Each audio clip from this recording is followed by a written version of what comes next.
The ward house looked as if it belonged in a storybook instead of an orange grove.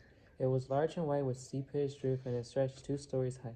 Green latticework wrapped the porch and gingerbread trim hung from the eaves and windows. Prim and clean, the house sat in a grassy yard where the flower beds had been raked and planted with geraniums. Unlike the Yamamotos, there wasn't a dead leaf, weed, or withered blossom swirling in the air. 2 small flags hung side by side in the front window. Both had a white field, red border, and a star in the center. One with a blue star, the other gold. Mama, the house, it's beautiful, said Ivy as they climbed from the truck that afternoon to pick up the ironing. It is lovely, isn't it? Said Mama. They walked up the front path to the door. Ivy whispered, "What if Mr. Ward is here? Just be polite and remember, not everything is as it seems. I'm sure he's not as unfriendly on the inside as he appears on the outside." Ivy rang the bell. They heard chimes and then pounding footsteps. The door flung open, and Susan stood before them, grinning. Her hair was braided, and she wore a green sweater over a white blouse with a lace-trimmed collar.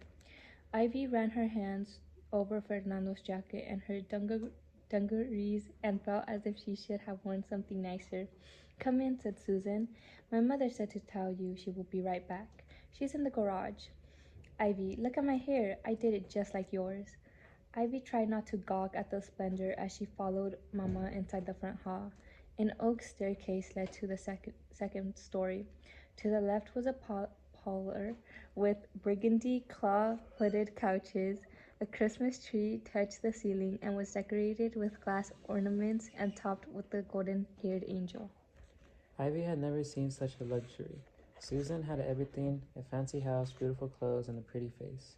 Want to see my room? She asked Ivy. Ivy looked up at Mama and nodded. Maybe it is better if you stay with me, said Mama. It's okay, Miss Lopez, said Susan.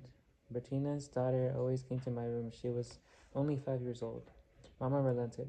For just a few minutes. Ivy followed Susan up the stairs into a bedroom 3 times the size of hers. There was a white dresser and vanity matching the matching nightstand and a canopied bed with a white chenille spread. One of the double closet doors was open, revealing a row of dresses. The room looked like a picture from the Sears catalog, the one Ivy and Fernando used to huddle over. Dreaming of what they would purchase if they had the money, suddenly Ivy's excitement about her own new bedroom began to wither. Did Susan know how lucky she was? It didn't seem fair, somehow.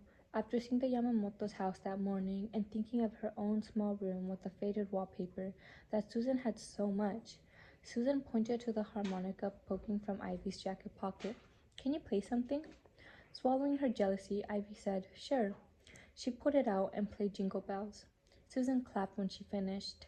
"That was great." "Thanks. I was going to be on the radio and perform a solo before you had to come here." Ivy felt a stab of regret. "The radio? Wow. You should join the orchestra," said Susan. "Anybody in 5th or 6th who wants to can. There's an orientation meeting next Thursday after school, and then lessons start in January after vacation. I bet you'd be good at flute. That's what I'm going to play." "I wish I could. I don't have a flute, and I've never had any lessons." You don't need a flute, said Susan.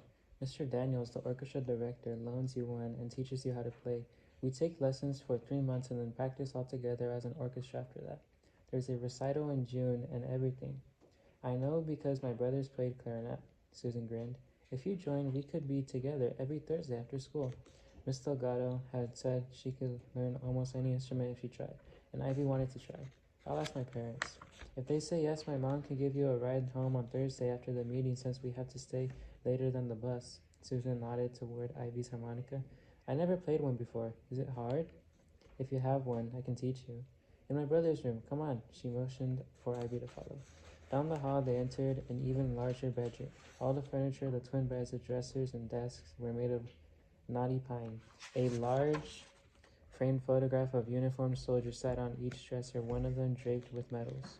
Susan rummaged through the top drawer of one of the desks. She nodded to the photos. "Those are my brothers, Donald and Tom. Tom is in the army and drives a tank. And Donald," frowning, she closed the drawer and opened the next one down. She held up a harmonica. "I knew there was one in here somewhere." Ivy smiled. "I have a booklet at home that tells you how to play step by step. I can bring it to you." Mama's and Mrs. Ward's voices floated up from downstairs. "I better go," said Ivy. Want to meet tomorrow between the grooves? You just walk all the way through the one behind your house to the division road. There's an old wagon there. She held up her harmonica. You can give me my first lesson. 2 o'clock? Ivy nodded. Okay. Promise? Said Susan, sounding as if she didn't believe Ivy. Promise.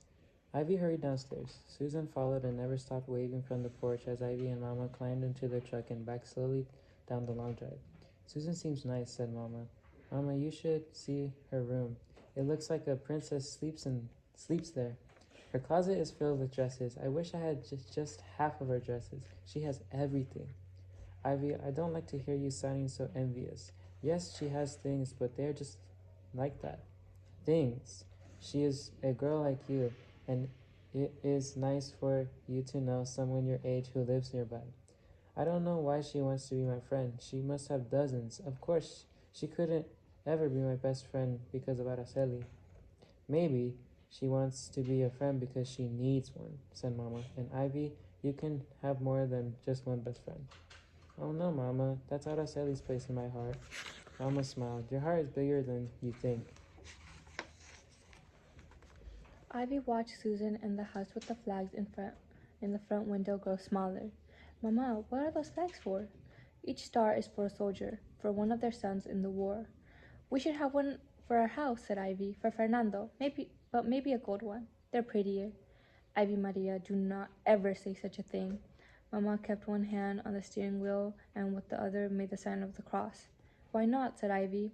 The gold star is for a soldier who has died.